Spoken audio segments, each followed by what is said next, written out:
got a great speaker. A guy who has his pulse on the fishing in Tampa Bay area and has a network of captains that really come together and they know what's going on. And this guy's a great fisherman, also has a fantastic show, Real Animals. And we'd like to ask him up tonight. It's Captain Mike Anderson. I think he's dialed like at least halfway around the world.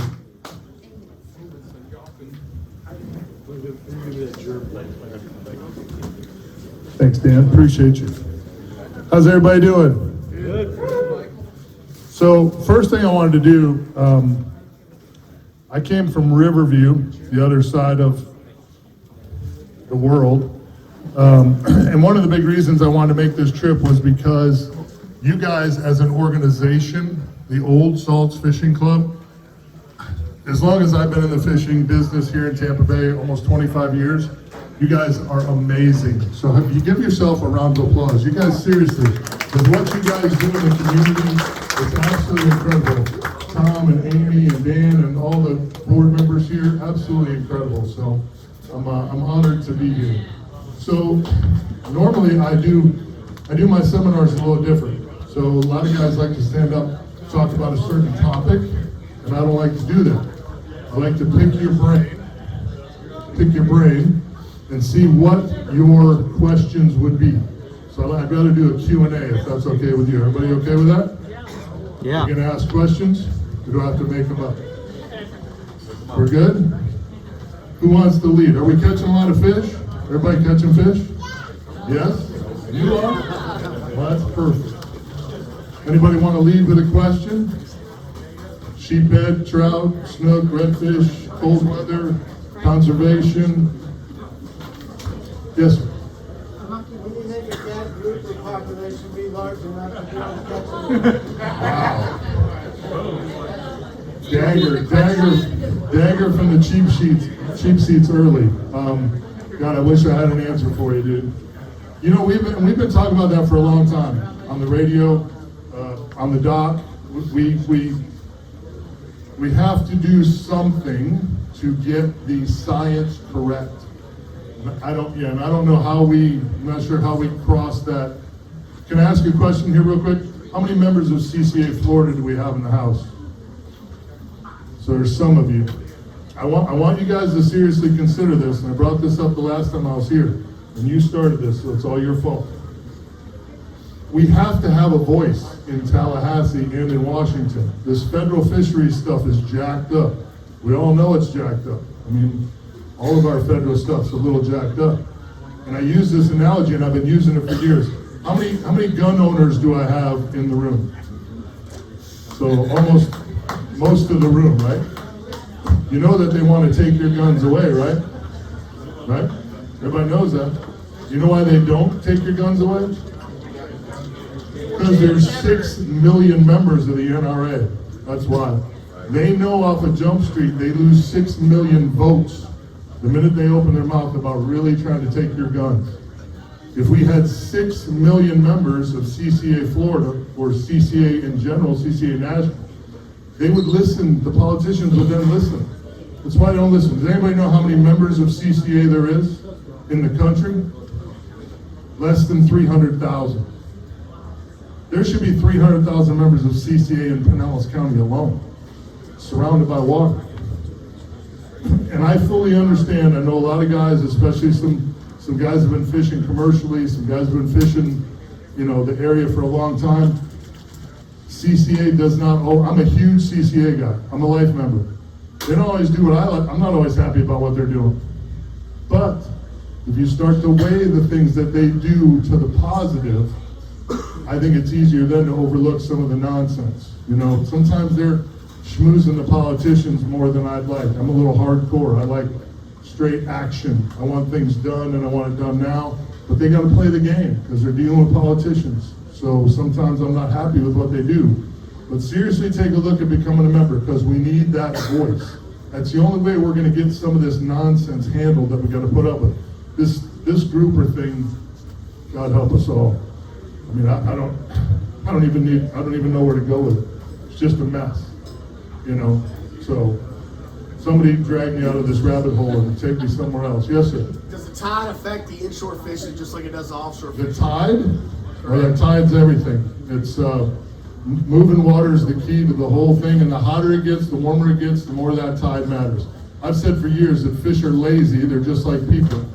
They don't put a neighborhood where there's no McDonald's. The same thing. They don't want to leave their house if they don't have to, and with a tide, they don't have to leave their house. The tide brings the bait to them. So it's extremely huge. This time of year too, it's real important. If you watch what the tides are doing at night, you can get a good feel for what those fish are going to do during the day. Super low tides at night, when it gets really cold, you may have colder water in the morning. There's a lot of stuff that goes into the science of trying to catch fish on those tides. Not to keep going, but the other day for that Johnny Keller tournament, when you woke up, it was 55 degrees. And in 4 foot of water, I felt like the fish that were in that area were stuck still. And then by midday, if you tried to fish that spot in the morning and you got no bites, and by the time everything heated up and the tide was slow rolling all day, maybe if you went back, once it warmed up, maybe the same fish that wouldn't have bite before would bite again. Is that I totally agree with you. And here's something that people don't think about. Think about the temperature in your house. Okay, so I don't know how you are. I'm from Wisconsin originally, so I like it to be cold. But if you'll notice, if you move your thermostat 2 degrees, you notice the difference in your house, don't you? If you find water 2 degrees warmer, 2 degrees cooler, you'll find a bite. That's the way it works. I mean, you're only 2 degrees from happiness, right? 74 to 72 in your house makes a big difference. Makes a big difference in the water too. And finding those areas where you have this time of year, where you have that warmer water early, will trigger your bite every time. Every time. And again, pay attention to what those tides are doing at night. If you've got super low tides at night, and on a cold, especially on a really cold evening, that water chills down really hardcore. That morning bite is going to be tough. It's going to be tough. So it's really important to pay attention to what those tides are doing the night before you hit the water. It was a good question, really. More questions? The young lady's got to have a question over there. She's catching all the fish in the room, I'm sure. Anybody? Questions? Question? No? Yes, sir. Oh.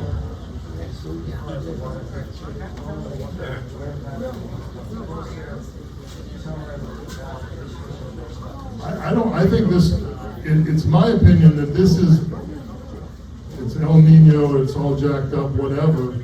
This is a lot more traditionally like the winter we should have. A lot of people are kind of freaked out because it seems so cold, but when I started fishing here, I was in my heavyweight rain gear all winter long. We never did it. We did, the last 5 years, we were catching pilchards, we're catching bait at Skyway Pier in February. We never had to throw the net in the winter. It was a beautiful thing being a charter cap when it was time to put the net away, swing by the bait house, pick up your shrimp in the morning and go fishing. I believe we're going to have an incredible spring because we're having a winter. Now that could change a little bit here. Late February, it gets warm early. It could slow that down. But if it stays cool, like they're predicting, your spring is going to go gangbusters. I don't know about you guys, but my bite for my charters, it's not great. I mean, we're catching fish, we're grinding some fish out. We're having to work for them, which you should have to work for them this time of year. This is the time of year when we should be grinding. And what that's going to do, when those fish pour out of the backcountry come March, when it starts to warm up, when that water temp gets to 72 degrees and stays there, it's going to be phenomenal. We haven't had that in probably 5 years. So to me, this makes me happy. Here's the other thing. I wanted to ask you guys this because I'm curious. I fish Tampa Bay. My boat stays in O'Neill's Marina, so I'm down there out of Fort DeSoto all the time. I've been just getting on the boat and going looking around. You know what we're missing? Habitat. The grass is gone in a lot of areas down there in Fort DeSoto. Just gone. Whole stretches where we used to drift across and catch 100 trout in the morning. There's no grass there. There's no habitat. I don't know if it's manatees, I don't know if it's red tide, I don't know if it's cyclical. Are you guys seeing that up here? Is it the same way to the north? Because you guys haven't, most of this area hasn't been hit with the red tide quite as bad as we have to the south.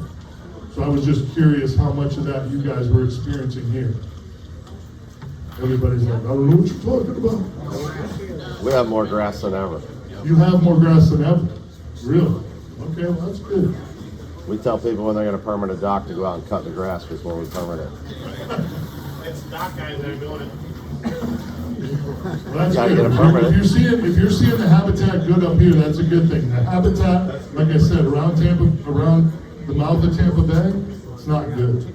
It's just not good. We've got big areas with no grass.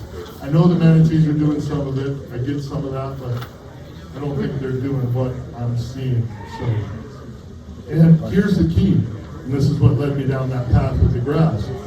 This is one of the first winters in about 5 years when in 8 foot of water, you can count the blades of grass on the bottom because it's gotten cold and stayed cold and killed off that algae. And that might be part of the reason that the grass went away, because that sun wasn't getting down there on the bottom and regenerating that grass the way it normally does. So, I don't know. It's a good question. More? Yes, sir. Well, I don't. The question is, what can people do to bring back the habitat? I heard manatees tasty. I mean, I heard, it's just what I heard. I don't know if that's true, but, I mean, I don't, that's a great question. I don't, yeah, we got a lot of manatees. I think the manatees are part of it. How many of you follow Piney Point? How many of you even know what Piney Point is? Some of you, a lot of you? I just got a phone call the other day from Jeff Barrett, who's the site manager at Piney Point, and they've got almost all the water at Piney Point now gone. So the good news there is we shouldn't have that nightmare haunting us anymore, which Ron DeSantis is the one that made all that happen. They needed $220 million, and DeSantis got the money so that they could get that deep well injection going and running. So, with that being said, I'm not sure deep well injection is the right answer, but we'll find out. The good news is the next time we have a hurricane, they're not going to have to dump it into the bay, which obviously caused some of our, habitat loss big time. Especially all that Piney Point area where there was just grass for miles. It's not there anymore. I think that's directly related to the red tide. So, becoming a member of CCA, Tampa Bay Watch is another great organization. Captains for Clean Water, great organization. They're doing a lot of things trying to get the habitat back. So, you guys are all members of this great organization. Don't cut yourself short. Get involved in these other groups that are, for lack of a better word, grassroots working on those problems, on those projects. Yes, sir. 28 more days to buy a ticket for a Pathfinder, 22 for Pathfinder. For CCA? Nice. I did not know that. Yeah, 28 more days for the yard. $50 gets you a chance at a brand new 220 or 2200 Pathfinder. CCA Florida does a lot of great things. So, how many of you don't know what CCA Florida even is? Does everybody know what CCA, Coastal Conservation Association, is? Tell us. So, CCA, which is what I call them, I get this conversation a lot when I bring up CCA. People ask me, they're like, well, what does CCA do? Well, they're in on a lot of those grassroots programs. They spend a lot of money on habitat. They spend a lot of money now on water quality issues. They do a major redfish restocking program with Duke Energy that's phenomenal. I have started just a couple years ago. As a matter of fact, I know we've got some of the Real Animals Junior Pro staff in the audience here. I started a Real Animals Junior Pro staff trying to get more kids involved in fishing. They're the future of our sport, so it was really important for me to get them involved. Well, last year we did our award ceremony for our summer Junior Pro staff tournament, and Brian Gorski, who's the president of CCA Florida, saw the post I did, gave me a call and wanted to get involved. And this year, because of Brian Gorski, CCA is going to give us $5,000 just for my pro staff. The winners of my pro staff will split $5,000 for second and third place. So I didn't ask for the money. He just saw what we were doing with the kids, reached out. To me, those are the kinds of people that I want to be in bed with. They're the people I want to go to battle with. They're the people I want going to work for me in Tallahassee. Yes, sir. Any bug ever affect you on the boat out on the water? Heavy fog, yes, heavy fog is often a problem. Yeah, I'm not a big trustworthy guy either. You know, they tell you to trust your machine, and I know that I can trust my electronics. I love my SIMRAD, but it always makes me nervous. You know what makes me nervous? I'm not nervous about me. I'm nervous about the other guy in the fog. It's never just me. Whatever. Yeah. I was just checking it. It's not a good experience. Who remembers when the big boat ran up the beach and ended up in Bahia Beach out there at the restaurant? Remember that?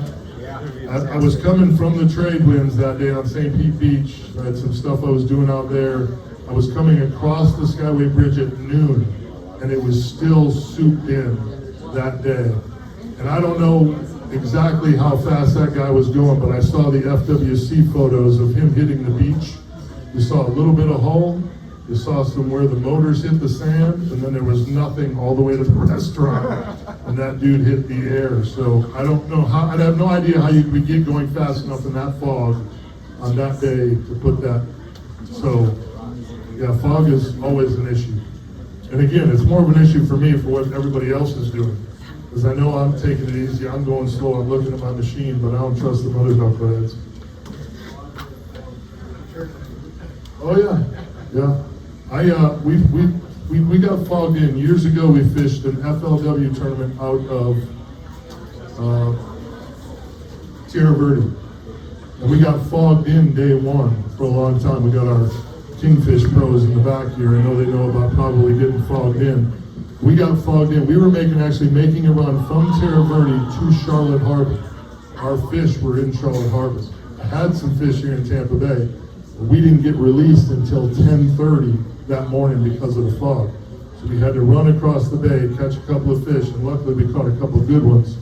I'll never forget, the fog lifted at Terra Verde, and they let us go. By the time we hit the Skyway, we were back in the soup. And my partner, Captain Kenny Hyatt, who, if you know Kenny, don't ever get on a boat with Kenny. It's a bad idea. Kenny was running parallel with the Skyway Bridge in the soup, and he just kept yelling at me, keep looking up, keep looking up. And I'm like, up, why? And he said, because you'll see the top of the ship first. And I'm thinking, that's not great. This is not a good plan, Kenny. Luckily, we did not hit a ship and we caught our fish. And day two, we were able to run to Charlotte Harbor, get 2 more good fish, and we finished third. So it was a good tournament for us, but I will never forget screaming, what are you doing? And he said, keep looking up. Who's got a fish question? Anybody? Yes, sir. Exactly what if your charters this time of year is suggesting or you're talking about? You're looking for the top, in short time period, and probably you can walk us through where you're tonight, so what you're tankers, reaches forward, doors, Sure. So, well, and for the charter, it's a little different. If I'm leaving the dock and it's me and some buddies, I'm going to throw artificials, just because it's what I love to do. He's asking what my thought process is in the morning when I leave with a charter targeting snook, redfish, and trout. My whole goal there is to just, this time of year, I'm just trying to find a bite. I try to get out of hero mode. In the springtime, when you're sitting on big snook or you've got a school of 200 redfish, you can kind of slide into hero mode. Like at some point in this tide, I'm going to find that big school of redfish and make myself a hero. It's all good. This time of year, I'm just looking to catch fish.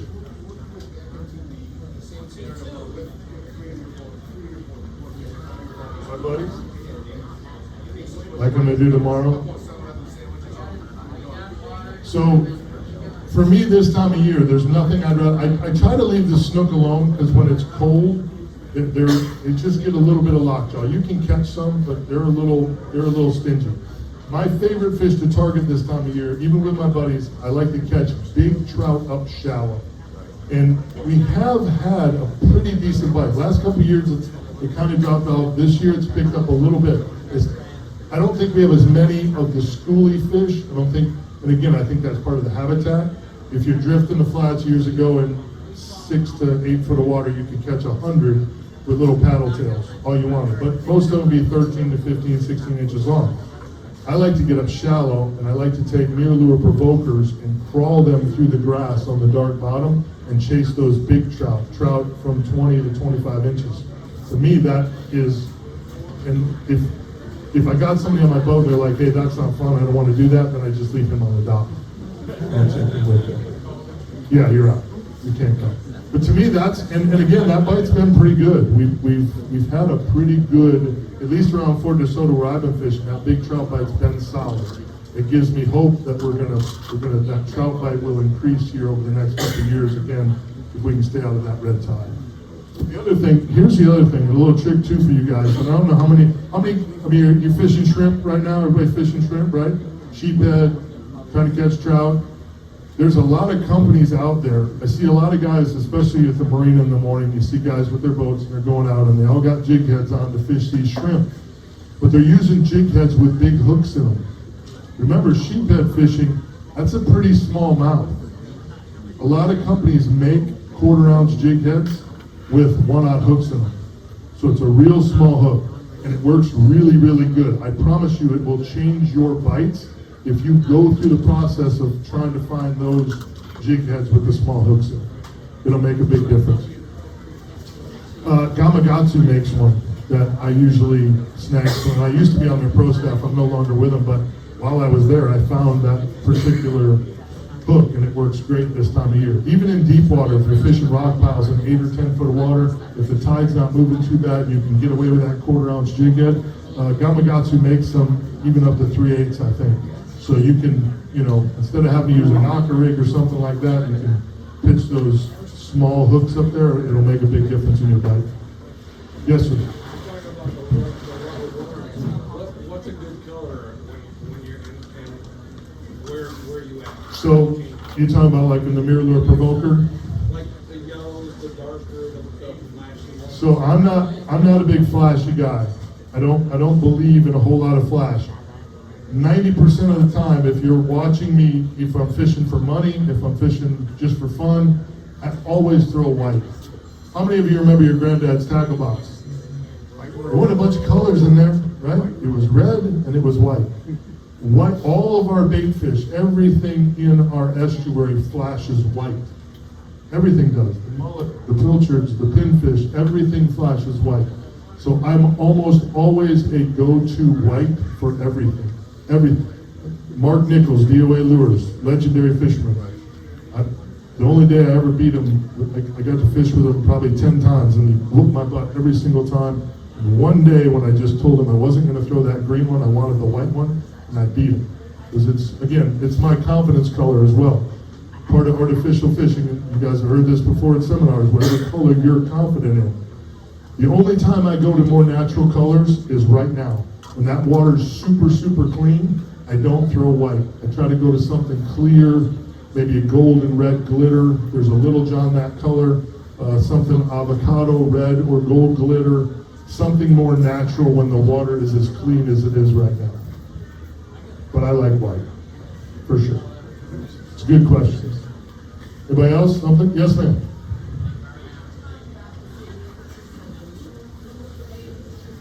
Oh, moon phases. Okay, sure. So questions about significance of moon phases.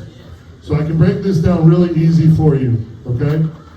There's 14 really good days to fish a month. And there's 14 days that aren't so good every month. And it's all around your moon phase. And it lends itself to, where's my tide guy?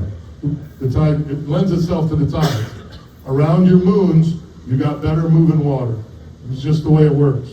So my least favorite time of the month to fish is the 3 or 4 days on the backside of the full moon. Offshore, inshore, I've been to Costa Rica, Charleston, it doesn't matter where I'm at. When I'm scheduling a shoot for the TV show, I don't schedule it on the moon. My boy in Costa Rica tells me, oh, it don't matter, you're crazy. I'm like, whatever, you're trying to get me to take that full moon and I'm not doing it. Those 3 or 4 days, I don't love being on the full moon, but I think you can catch fish up to the moon. That backside of the moon is where I find it gets the toughest. But if you just remember, you got 14 really good days and 14 days that ain't so good. Now, being a charter captain, I don't tell the guy if he wants to fish on that day, it's a bad day. We're going fishing and we're gonna grind and we'll still catch some fish, but your bite is normally tougher on those days away from your moons. If you look at your tide chart and you got these long, creepy incoming tides or a long, creepy outgoing tide that lasts all day long, that water's not moving good, that's what you're gonna have for a bite. A long, creepy day. It's just kinda how it works. We know before we leave the dock. Yes, sir. You ever hear that phrase? Red sky at morning, sailor take warning, and red sky at night is Sailor's sailor's delight. Oh yeah, for sure. Weather's a big key for what we do. It always is. The barometer moving, you know, the old people talking about right before the storm, when that barometer's moving, those fish will chew, they will feed. I've had some great bites in the rain, you know, where you watch that, you can feel the chill in the air, that barometer's moving, and that bite will just go crazy. Because that barometer's moving, they know that front's coming, and then that high pressure is going to come in the backside there, it's going to push that front through, you're going to get bluebird skies, and the bite's going to shut up. Just how it works. Good question, though, for sure. Anybody else? What you got?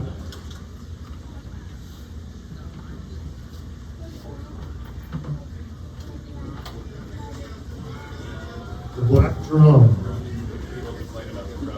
Oh, that's right. You know what? I heard about that. My wife's skeptical, and I'm like, I see it. I don't know. I've been on some big schools of black drum. I've never.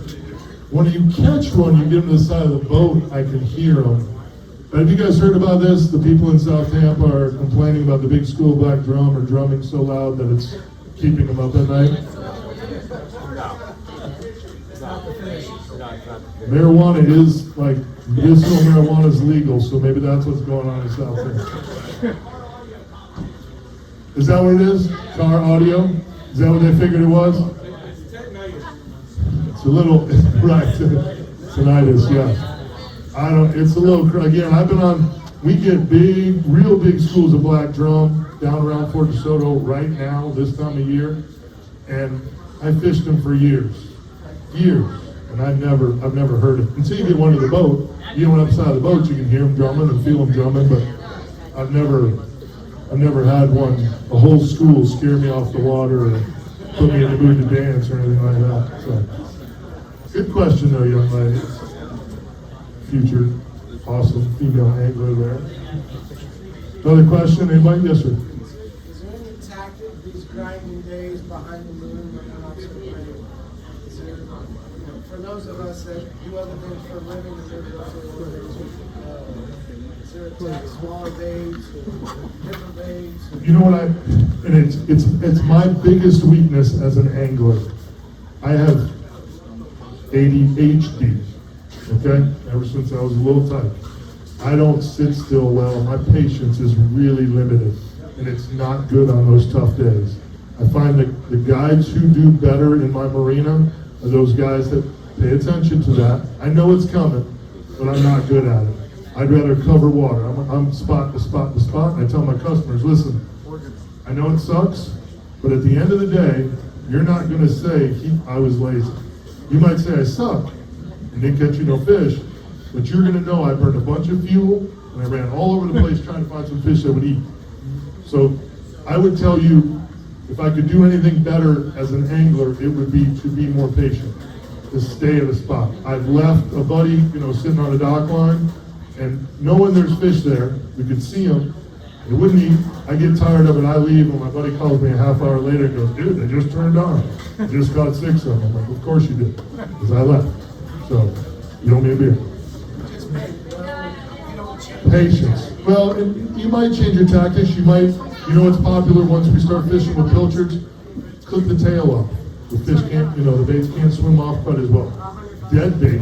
A lot of people, they're focused on, we gotta have live bait, we gotta have live bait. There's been a lot of days, my whole entire day, I never caught a fish on live bait, it's all on deck. For whatever reason, that's what they want. They don't want to chase it. When it gets hot, especially when it gets hot, they don't want to chase it down. I've caught my biggest snook, and I know a lot of people know this, but it's true, giant ladyfish head just sitting on the bottom. In deeper water too. If you're catching a pile of 25-inch snook up shallow, pull a bait out, pull a ladyfish head out, put it on one of your bigger rods and just set it out off there in like 4 or 5 foot of water on that edge. The big snook are smart. Well, they're not up there with all the juniors eating every bait you throw up there. They're sitting off to the edge and waiting, and then there's that big meal, and they don't want to burn a bunch of energy eating it either. They want to go over there and just pick it up.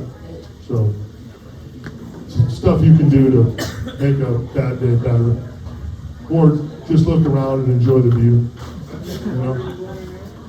How deep the water am I what? I was just talking, I've got some areas where we catch a lot of, I see a lot of guys fish these areas where you're up in the grass, you know, where it's 2, 3, 4 foot of water. You got 25-inch snook all over the place. Well, if you notice, there's probably an edge there somewhere, and along that edge, that deeper edge, wherever it drops off, 4, 5, 6 foot of water, that's where you can possibly find that big one. So maybe you're playing with those off the front of the boat, but send a big bait off the side of the boat in that deeper water, and see if you don't pick up mama bear out there just farting around. We usually 2 or 3 times a summer, I get lucky on a big fish fishing an edge somewhere. All those little fish are up high, and there's a couple of big ones out deeper. The big ones get smart, especially with all the pressure we throw at them here on the bay. Yes? Flounder? Flounder. Oh, yeah, that's what I want to hear about. Flounder. You know what, I will tell you, my best flounder fishing on Tampa Bay that isn't accidental, sometimes we'll just get in an area and you'll catch 3 or 4 flounder, but I'm not really targeting them.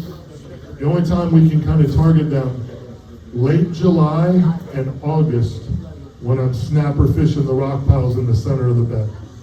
We always pick up our biggest flounder out there in the middle of the bed, fishing the bottom.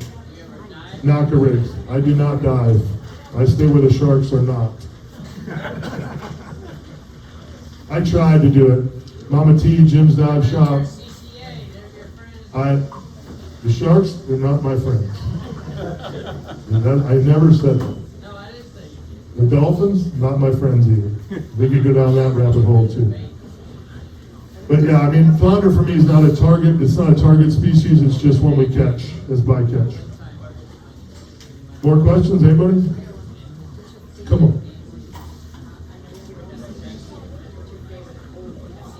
Oh, my favorite bull bay rod other than my own. You know what? It's probably our tarpon rods. I'm really happy with what Kelly and Dustin did with the tarpon series. I really am. The ability to truly put some heat on. One of the biggest mistakes people make in the whole tarpon fishing deal is that they take too much time landing that fish. That fish gets super wore out and super tired, and then when you release it, we have so many sharks, that fish almost always gets eaten. Whether you see it or not, that fish gets eaten. The bull bay series, super long cast, which you have to be able to make in Tampa Bay to catch fish, especially on the beach, and then enough oomph that you can really put the wood to that. As long as you team it up with a good reel, it's got a great drag, you can put the wood to that fish. If you fight a tarpon, in my opinion, if you fight a tarpon more than 20, 25 minutes, shame on you. That's too long. It's too long. You need to get that fish to the boat. Rule number 1, and you sent me down this tarpon thing. When you hook a tarpon, I see people do it all the time. They hook a tarpon and then it's like they're walking their dog. Like they're following this thing down the beach. Like, dude, stop the boat. This is where the angler has to go to work. I tell my customers all the time, and I also remind them that they called me. You called me. You wanted to catch a tarpon. Now you got a tarpon on. Now this is the bad part, where you're going to get sweaty.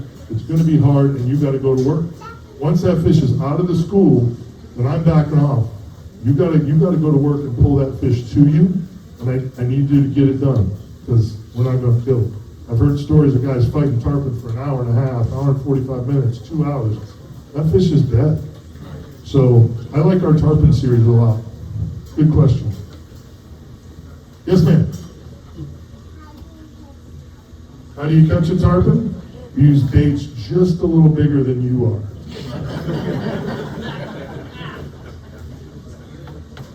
Anybody? Questions? Yes, sir. You mentioned tarpon, I think Boca Grande gets all the glory, but I think we rival them. And it seems like the last at least 2 years, they've shown up earlier and earlier, and they stayed through the whole season. Like this I'm glad you touched on that. So when I first started guiding, I got pulled into Boca Grande tarpon scene. I hadn't even caught a tarpon in Tampa Bay when I started guiding down there to do it. We were still jig fishing the pass back when I truly thought Boca Grande was still epic and great. I think a big issue, and I think the captains are gonna get, because I got guys now, I never went to Boca Grande. 10 years I went down there, got a condo, fished from the 15th of May until the end of June, every year. I didn't go down until the 15th of May. Now, Jamie Goodwin, some of my boys, they're going down 1 April. And I was like, and Jamie's as good as there is. He's phenomenal, great charter captain, great tarpon fisherman. I'm like, Jamie, have you noticed the weather? Those fish are water temperature sensitive big time. I don't know if it stays cool, it's not going to happen. I don't believe it'll happen as early as it's been happening.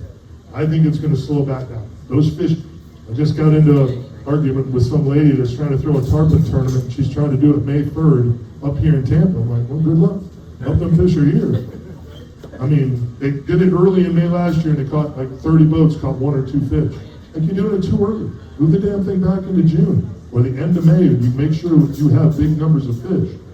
They're very water temperature sensitive, big time. So I think we've had these warm winters and that's pushed tarpon season into an early, and if you'll notice, the early tarpon season has been really good and the later part of tarpon season has been tougher because you get that push early. That's what happened. We still have fish now, but because you got your residents, but you lose. When they come early, the peters out early. You know, those fish are coming to the passes to do one thing. They're coming to the passes to eat, to fill up, to go offshore to spawn. And once they get in there, they eat so much, the moon phase hits right, and they're going offshore to spawn. That's what they do. So we had a couple of hot years, and now it's probably back to normal. Hey, I don't, you know, as soon as you think you know, they'll show you you don't know. But if, you know, I'm not booking tarpon trips early this year, not as cold as it's been. And I might be wrong. I may turn some of my snook trips into tarpon trips because they'll get here early. But if I had to bet, I'd say they're going to be a little later than they've been the last couple of years. Yes, sir. What's your favorite fish to catch? You know what? I cut my teeth. I'm a captain. I'm blessed with the radio shows, the TV show, really all because of redfish. I started tournament fishing redfish even before I was a captain. The very first IFA redfish tournament that was in Jacksonville, Florida, I was there with Capt. Billy Nobles. I love to compete. I was a basketball player in high school. I still love sports and competing, so the tournament thing, I got the tournament bug bad. So the fact that I'm here boring you guys with this seminar is because of redfish. But I will tell you, in the growth of myself as an angler, how many of you caught permit before? I really, really like to catch permit. Permit really do it for me. They just do it. They don't, and I've never really got on them. Some schools, the smaller ones, shallow, but most of it's been offshore. But I'd really like to get a 25 or 30 pound permit up in 3 or 4 foot of water one time. That would be cool. So that's on my list. That's a good question though. Redfish and permit, for sure. Another question, somebody? You guys are good, lots of questions. Once we got it rolling, yes sir. Gotta do it to you. If you had one fish to catch for the rest of your life, what would it be? That's Why? my line. There you go. You know what? If I could, I would probably say redfish, just because it covers such a great area. You know, some of the best red fishing I've done, obviously Louisiana is spectacular. If you haven't made and I said this for years, if you haven't been to Venice, Louisiana, go to Venice, Louisiana. I've been out there with the boys on the back wall here. We've done some amazing tuna fishing. The stuff offshore, the rigs is crazy. The red fishing is phenomenal. I will tell you the one place that I think, although you don't get as many big fish, but I think the numbers of fish are similar, is in Charleston. Charleston, South Carolina, chasing redfish is dynamite, absolutely dynamite. And it's, if your significant other maybe doesn't love fishing as much as you do, like you want to go out there for 5 days and she wants to fish a day or two, or he wants to fish a day or two, and then do some cool stuff, well, Charleston's a cool city. Venice, Louisiana, not so much.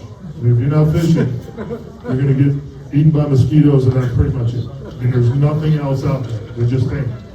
But Charleston's a very cool town. So, you know, it would be redfish and it would be redfish on artificial. It's how I cut my teeth. And although I do love to catch permit, but redfish are just, to me, they dig. And if you could teach a redfish to jump like a snook, would that be cool? That'd be great. Because I like catching snook too, but the way a big redfish, especially a money redfish, it's, you know, 26 and 7/8 redfish, about 8.5 pounds. Yeah, it's a beautiful thing. More questions, anybody?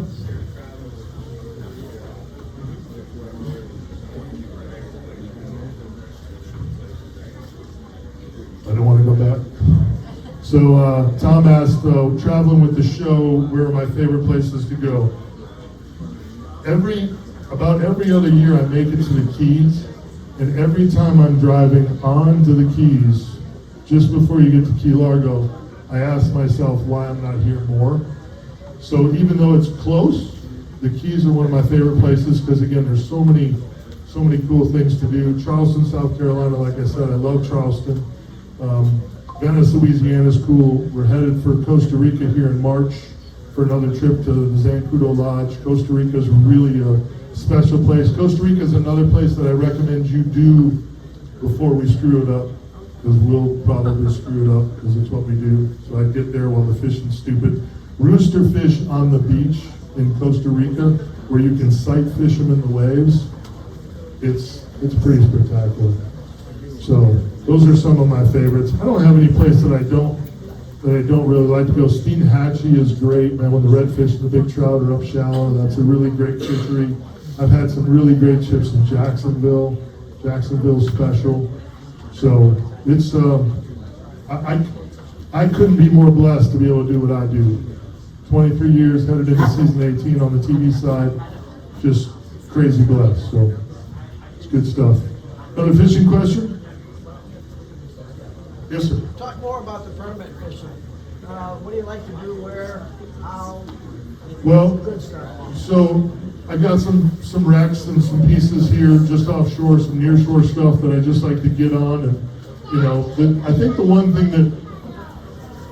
problem with permit fishing for most of us is that they normally they won't turn down a crab. They will eat shrimp, but they're really hard for them to turn down a crab. And how many of us have crabs with us every time we go offshore? Or how many of us run into crabs at the bait and tackle store every time we go in there?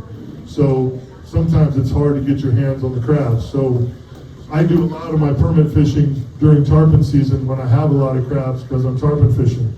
On some of those tides that aren't so great for the tarpon, that's got a nice glassed out day, I'll sneak offshore to some of those pieces. I think one of the keys to permit fishing is to stay off of the piece. Your boat casts a big shadow, especially on these pieces here in the Tampa Bay area because they get so much pressure. If you roll up right on that piece, those fish, permit just do a circle around that wreck or rock pile, wherever they're at. And if you run up there and shadow them, chances are you can booger it up. So figure out what your tide's doing, the tide's going out or coming in, figure that out, and then set up so that you can put that bait on that piece and then be patient. Because again, like I said, they're swimming in circles. So just because you put some baits out, don't get bit right away, doesn't mean it won't happen. If you're fishing markers, some of the cans on the shipping channel, they get on those cans, but you got to be patient. They'll work their way around those cans. So, you know, small hooks, small $half size, maybe a little bit bigger crabs are ideal. I've caught them on shrimp too.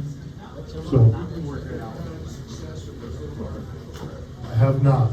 I've looked at them all the time. They're sexy. Yeah, those little crabs, the artificial crabs he was asking about. They're really cool looking, but I haven't had any luck with it. I'm afraid too, I want to throw it at a tarpon, and a tarpon's mouth, he's going to crush that thing and mess it all up. Now I spent $11 on a bait that I can't use again. Tarpon took it. Where do you get your crabs? Where do I get my crabs? There's some crab guys that run around and sell to the marinas. You know, some guys I've been getting crabs from since I first started down at Boca Grande. Sometimes I got to run down towards Boca Grande and meet him and load up. The important thing with crabs is you got to feed them. Some people get crabs, put them in the pen, and then leave them for 6 days with no food. You got to feed them. You know, even if it's chicken legs or something, they'll still live in that cage if you feed them. And don't overfill the cage. Yes, sir. Pull all the claws, can you pull the claws off? I do, just because I don't want to stick my hand in there, but it might be better if you leave them on there, but painful little buggers. Yeah, when we dip them, we pull them, yeah. Yeah, and I think, I like, and I don't know the technical terms of them all, but the little blue crabs, little sheeny crabs, instead of the pass crabs, they're just hardier, they last longer. But I will tell you this, if you're on a crab flush and you're fishing the crab flush for tarpon, if all you're seeing is pass crabs, and you've got your own crabs, dip some pass crabs. If that's what they're seeing, that's what they're eating. It will change your bite, I promise you. I like them other ones because they're hardier. I don't have to change them out for my clients as much. But if that's all unless you're seeing both come through there, then you're fine. If you're only seeing pass crabs come through the flush, then switch to the pass crabs. That's the hatch. If But- you're using your tarpon crabs to go for pompano, is that on a jig? For permit, I mean, for permit. well, a tarpon crab and a permit crab are going to be two different crabs based on the size. Your permit crab, permit's got a small mouth on it. They're not going to eat a tarpon crab normally. Now, you can get a tarpon bite where they're only eating the little guys, and then I've seen them eat, one you'd think they wouldn't even eat. They'll eat it. So If you're sending them to the structure, is that on a jig head or rocker head? no, I usually just send them back there free line. I have had a lot of luck with just a split shot, just right on the hook. Just put a light split shot on there to get them down. I've done several shows. I've been super blessed to film some really great permit stuff to the south, down off Captiva with Ozzie Fisher and Nick Fisher. Days where we pulled up out there and you just had tails up top all over. Glassed out day, the permit will come to the top. It's incredible. I mean, just if you get fortunate enough to see that on one of those days, it'll take your breath away. It's magical. And again, in that case, even though they're up top, I would go free line first, thinking maybe the ones up top will eat. I've been out there when the ones up top won't eat, and the minute you put a split shot on and it drops down to those fish deeper, they eat it right away. So always have some small split shot with you ready to go, just in case. And that split shot weight is going to depend on how much current you have. Another question, anybody? Good group, good questions. You guys are like, shut up already. More questions? Nobody? All right. Well, I appreciate you. Thank you. Captain Mike Anderson, thank you very much. The Real Angels, make sure you tune into those guys, they're great.